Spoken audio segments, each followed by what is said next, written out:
የንግግር ቋንቋ ስልጠና ላይ በመጀመሪያ የሚያስፈልጋችሁን ነገር ልንገራችሁ። እንዴት ጥያቄ መጠየቅ እንዳለባችሁ ማወቅ አለባችሁ። ምክንያቱም ንግግር ማለት ሰው ሲጠይቃችሁ መመለስ መቻል፣ መናገርና እንዲሁም ደግሞ እናንተ ለሰዎች ሀሳብ እንዲሰጡ ጥያቄ መጠየቅ መቻል ነው። ስለዚህ በጣም ቻሌንጅ የሆነባችሁ አንደኛው ነገር ይሄ ነው።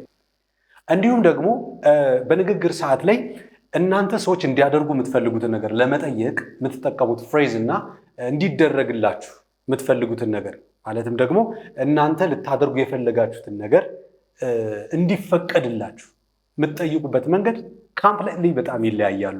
እነሱን ዛሬ እያንዳንዱን በደንብ እናያለን። Don't go anywhere everybody። አዲስ ከሆናችሁ ደግሞ ሰብስክራይብ ማድረግ እንዳትረሱ። Hello and welcome beautiful English lovers. How you guys doing? This is Gary from Simple English YouTube channel. Great to have you here back once again. It's my greatest pleasure to be able to serve you guys in teaching English.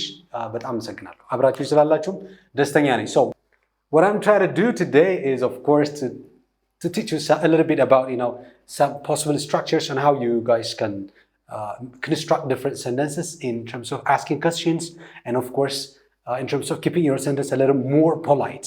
እንዴት ማድረግ እንደምትችሉ አብረን የምናየው ነው የሚሆነው ማለት right? So how to make questions ጥያቄ እንዴት ነው መስራት የሚቻለው? ቤዚክ የሆኑ ሁለት ነገሮችን ልስጣችሁ በጣም አስፈላጊ ስለሚሆኑ።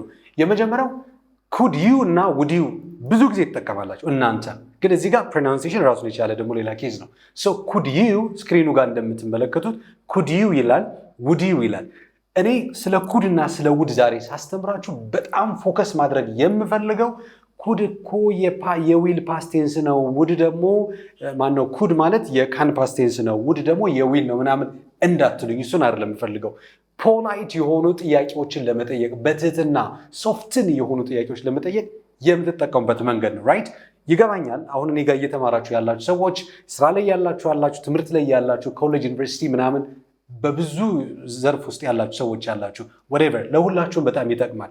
ምክንያቱም ንግግር ማለት እውቀት አይደለም ክህሎቱን ፓርት ነው እየተማርን ያለ ነው እና ትንሽ የሆነ ነገር ፈታ እንዲልላችሁ ነው የምፈልገው። ስለዚህ እዚህ ጋር could you would you ብለን ጥያቄዎችን እንሰራለን። could you would you pronunciation could you ነው የሚለው አይደለም would you። ነገር ግን ሁልጊዜም አንድ ቃል የሆነ ቃል ለምሳሌ could ወይም would የሚለው መጨረሻው በማን ነው የሚያልቀው? በዲ ነው። ከዲ በኋላ ዩ ሚል ድምፅ ከመጣ ማለትም ዋይ ኦ ዩ ወይንም ራሷ ዩ ራሷ ከመጣች ኩድ ዩ ይሆናል ማለት ጂዩ። ለምሳሌ አይ ቶልድ ዩ ስክሪኑ ጋር ተመልከቱት። አይ ቶልድ ዩ የሚል ጽሑፍ መጥቷል። ሶ አይ ቶልድ ዩ የሚለው አይ ቶልድ ዩ ሲሉ እንሰማለን። በዩ ምክንያት ድምፁ ይቀይሩታል ማለት ነው። ስለዚህ አይ ቶልድ ዩ እንደምንለው ውድ ዩ ኩድ ዩ ብለን ጥያቄውን በመጀመሪያ መመስረት እንችላለን ማለት ነው። ፕሮናንሲዬሽኑ እንዳትረሱ። ኩድ ዩ ውድ ዩ አውቃለሁ አንዳንዶቻችሁ ትንሽ አዳዲስ ድምፅ ፕራክቲስ ማድረግ ትንሽ ስትራግል ታደርጋላችሁ እና ሞክሩት፣ ችግር የለም። ኩድ ዩ ውድ ዩ አዲስ ድምፅ አውጡት፣ ችግር የለም፣ ትለምዱታላችሁ ማለት ነው። ሶ ኩድ ዩ ውድ ዩ ብለን ጥያቄዎችን እንሰራለን። ለምሳሌ ውድ ዩ ሄልፕ ሚ ውድ ዩ ሄልፕ ሚ ብዬ ጥያቄ መስራት እችላለሁ። ወይም ኩድ ዩ ጊቭ ሚ ሳም ማኒ ኩድ ዩ ጊቭ ሚ ሳም ማኒ። አሁን ቀጥታ ጥያቄ ነው የጠየቁ። ውድ ዩ ሄልፕ ሚ ወይም ደግሞ ኩድ ዩ ፕሊዝ ጊቭ ሚ ሳም ማኒ ኩድ ዩ ጊቭ ሚ ሳም ማኒ ማለት ነው ብዬ መጠየቅ ይችላል። ገንዘብ ትሰጠኝ ትችላለህ እባክህ እንደው ብትሰጠኝ እያሉ ቤግ እያረኩ ነው፣ እየለመንኩት ነው ያን ሰው። ኢትስ ሞር ፖላይት፣ በጣም ፖላይት ነው። ጊቭ ሚ ሳም ማኒ ብል ኢትስ ካይንድ ኦፍ ኦርደር ይሆናል፣ ኮማንድ ይሆንብናል፣ ትእዛዝ ነው የሚሆነው። ጊቭ ሚ ሳም ማኒ ብል ኩድ ዩ ጊቭ ሚ ሳም ማኒ ግን እንዲሞክርልኝ ያደርጋል። ባይኖረውም እንኳ ተበዳድሮም ሊያመጣ ይችላል፣ ወይም ደግሞ ይፈታትሻል ኬሶቹ ምናምን ማለት ነው። ራይት? ሶ ኩድ ዩ ውድ ዩ እንደ ቀላል የንግግር አካል አድርጋችሁ እንዳታዩት፣ ይህን ነገር ያዙልኝ። ከዚህ የበለ ደግሞ ሞር ፖላይት ማድረግ ከፈለጋችሁ በጣም መወዳት ቃል ፕሊዝ ምትል ቃላለች። በእንግሊዝኛ ቋንቋ ተናጋሪው ማህበረሰብ በነገራችሁ ላይ ፕሊዝ እና ኤክስኪውዝ ሚ በጣም ትልቅ ቫልዩ ነው ያላቸው። ኤክስኪውዝ ሚ ከቃል በላይ ነው በነገራችሁ ላይ። በጣም የሆነ ውስጥን የሚተናነቅ ነገር አለ። አንዳንድ ሰው ይቅርታ ማለት የማይወዳለ ኤክስኪውዝ ሚ ለይቅርታ ሲሆን፣ እዚህ ጋር ግን ያው ስለ ፕሊዝ ስለሆነ የምናወራው ፕሊዝ የምትለዋን ቃል በአረፍተ ነገሩ መጀመሪያ ላይ፣ በአረፍተ ነገሩ መካከል ላይ፣ በአረፍተ ነገሩ መጨረሻ ላይ ማምጣት ትችላላችሁ። let me show you example here። ለምሳሌ እኔ could you please give me some money could you please give me some money። ቀለል አድርጌ ግን ባጭሩ ከፈለጋችሁ please help me ማለት ትችላላችሁ። please help me እንደ ምሳሌ ፕሊስን ለማሳየት ነው። ወይ ደግሞ please tell me your name ፕሊዝ ቴል ሚ ዩር ኔም፣ እባክህ ስምህን ንገረኝ፣ ወይ ደግሞ ፕሊዝ ሄልፕ ሚ እርዳኝ ብዬ መጠየቅ እችላለሁ። ይሄ አንደኛው ነው።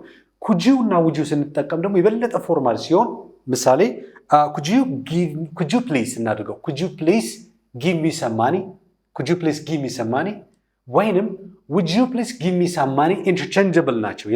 we can use one instead of the other. Okay? In place of the other መጠቀም እንችላለን። so could you please give me ወይ ደግሞ would you please give me ማለት ይቻላል። ይሄ ማለት we brought please in the middle of the sentence ማለት ነው። በአረፍተ ነገሩ መሃል ላይ ያመጣ ነው። alright, what about when it comes to the end of the sentence? በአረፍተ ነገሩ መጨረሻ ሲመጣ ደግሞ could you help me please ይሆናል። could you help me please?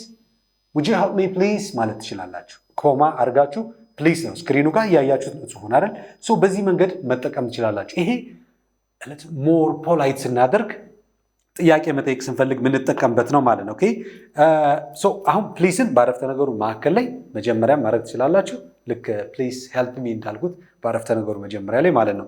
ከዛ ውጭ በአረፍተ ነገሩ መጨረሻ ላይ ማምጣት ትችላላችሁ። እዚህ ውጭ ግን ኩድና ውድን ከዚህ በተረፈ ውድና ኩድን በሌላ የአረፍተ ነገር ስትራክቸር መጠቀም ትችላላችሁ። በሌላ አረፍተ ነገር ስትራክቸር እሱ ምንድነው? ውድን ኩድን በመጠቀም ውድን ተጠቅሜ ላሳያችሁ። would it be possible to እንዲህ ማድረግ ይቻላልን ማለት ስትፈልጉ would it be possible to possible አይደል?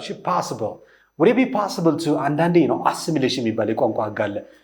ቃላቶችን በአንድ ላይ ተሰበስቡና አጠር አድርጋችሁ ማለት ነው። ስለዚህ could you ከምትለው could you ማለት ይችላል። would it be possible to would it be possible to ከምትለው would it be possible to ይቻላልን ማለት ነው። ለምሳሌ መሄድ ይቻላል። would it be possible to go ኮመንት ማድረግ ይቻላልን በሉኝ እስኪ።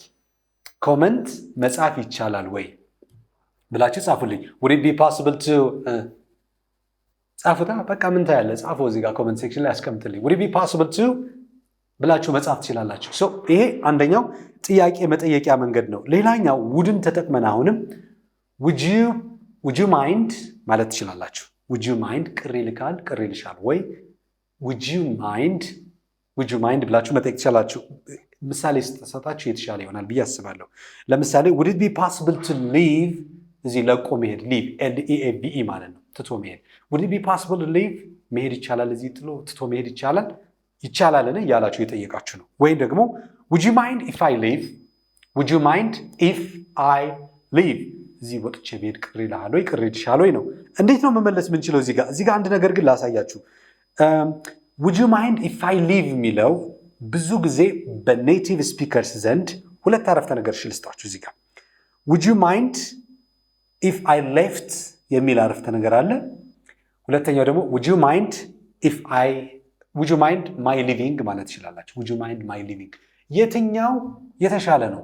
ወይም በምን አይነት ሁኔታ ውስጥ ነው የምንጠቀማቸው? እነዚህ ሁለቱን አረፍተ ነገር ተመልከቱ። would you mind if I left ብዙ ጊዜ እንግሊዝኛ ተናጋሪ ይችላል የሚባልም ሰው እንደ ኔቲቮች ማይጠቀሙ ሰዎች would you mind if I leave ነው የሚሉ። ነገር ግን ኔቲቮች ብዙ ጊዜ ሲጠቀሙት የምትሰሙት ሞር ካመን የሆነ በዴይሊ ኮንቨርሴሽን በዴይሊ ንግግር በየቀኑ የምናደርገው ንግግር ላይ በጣም የተለመደው would you mind if I left ነው። ፓስት ነው የሚያደርጉት። እሺ would you mind if I left ብለው ነው የሚጠቀሙ። እናንተም በሱ መጠቀም ትችላላችሁ ማለት ነው። would you mind my leaving ማለት ትችላላችሁ። ብሄድ እንደው ቅር ይላል would you mind my leaving ማለት ትችላላችሁ። this is also very common but it's kind of a little more formal የሆነ ነው። መደበኛ ሁኔታ ውስጥ ነው የምትጠቀሙት። ስለዚህ ሁለቱም አረፍተ ነገር ትክክል ናቸው፣ ግን ፎርማል በሆነ ሁኔታ ከሆነ የምትጠቀሙት would you mind my leaving ማለት ትችላላችሁ ፎርማል በሆነ። አሊያ ግን እንዲሁ በዴይሊ ኮንቨርሴሽን ከሆነ more common የሆነ would you mind if I left ብለው ይጠቀማሉ። what I'm saying is leave የሚለው ሌፍት አድርጋችሁ ተጠቀሙ ለማለት ያክል ነው። ይሄን በጣም ፎከስ አድርጋችሁ እንድትይዙልኝ ይፈልጋለሁ። ሌላው ደግሞ ምንድነው ማሳያችሁ፣ እናንተ የምታደርጉት ድርጊት አለ። ለምሳሌ ትበላላችሁ፣ ትጠጣላችሁ፣ ትሄዳላችሁ፣ ትመጣላችሁ ምናምን። እነዚህን ነገሮች እኔን ማስፈቀድ ብትፈልጉ አይ ነው የምትሉ አይደል ራሳችሁ። ስለዚህ may I and can I የሚለውን ተጠቀሙ። may I and can I። አሁን እዚህ ጋር ምን መሰላችሁ፣ may I ስትሉ በጣም ፖላይት ነው የምትሆኑ። እሺ ራሳችሁ የምታደርጉትን ነገር ለምሳሌ may I go may I write a note ልጻፍ፣ may I talk to you አንድ ላዋራ ምናምን ትላላችሁ አይደል። ስለዚህ may I ብላችሁ አስፈቅዱኝ እናንተ ማድረግ የምትፈልጉትን ነገር ማለት ነው። ኮመንት ሴክሽን ላይ ብትጽፉ ደግሞ ምሳሌ አንዳንድ ነገር በጣም ጥሩ ነው ለእናንተ። ሁለተኛው can I የሚለው ነው። ከናይ እናንተ ማድረግ የምትፈልጉትን ነገር እኔን ስታስፈቅዱ ከናይ ብላችሁ ትጠይቁኛላችሁ። ከናይ ብላችሁ በዚህ መንገድ መጠቀም ትችላላችሁ። ምሳሌ እስኪ ላሳያችሁ። ምሳሌ may I help you አንድን ሰው ልትረዱት የምትፈልጉት ሰው ወይ አስተናጋጅ ብትሆኑ ክለርክ ብትሆኑ አሲስታንቱ ናችሁ የሆነ ቦታ ላይ ብትቀመጡ may I help you ልርዳ ምን ታዘዝ አይነት ነገር እንደምንለው ማለት ነው። may I help you ብላችሁ መጠቀም ትችላላችሁ። ሌላኛው በሜይ አይ አሁንም መጠቀም የምንችለው may I use your computer may I use your computer may I download your videos may I download your videos ቪዲዮዎችን ዳውንሎድ ላድርጋቸው ብላችሁ እንደዚህ መጠቀም ትችላላችሁ። ሌላ ምሳሌ ስክሪኑ ላይ ተቀምጦላችኋል። እዚህ ጋር ሜይ አይ በሚል እንደተጠቀማችሁት ሁሉ ሜይ ዩ ብላችሁ ግን እንዳትጠይቁ። እሺ ጥያቄ ለመጠየቅ እኔ ማደርገውን ነገር ስትፈልጉ ኩድ ዩ ውድ ዩ ነው ማለት የሚቻለው እንጂ ሜይ ዩ ብላችሁ እንዳትጠይቁ። በዚህ መንገድ ስትራክቸር አይሰራም። የአረፍተ ነገር መልእክት መስራት አትችሉም። ጥያቄ መጠየቅ አትችሉም። እራሳችሁ የምታደርጉትን ነገር ማስፈቀድ ከፈለጋችሁ ሜይ አይ ብላችሁ ጠይቁኝ። እኔ ማደርገውን ነገር ደግሞ ኩድ ዩ ውድ ዩ ብላችሁ እኔ እንዳደርግ መጠየቅ ትችላላችሁ ማለት ነው።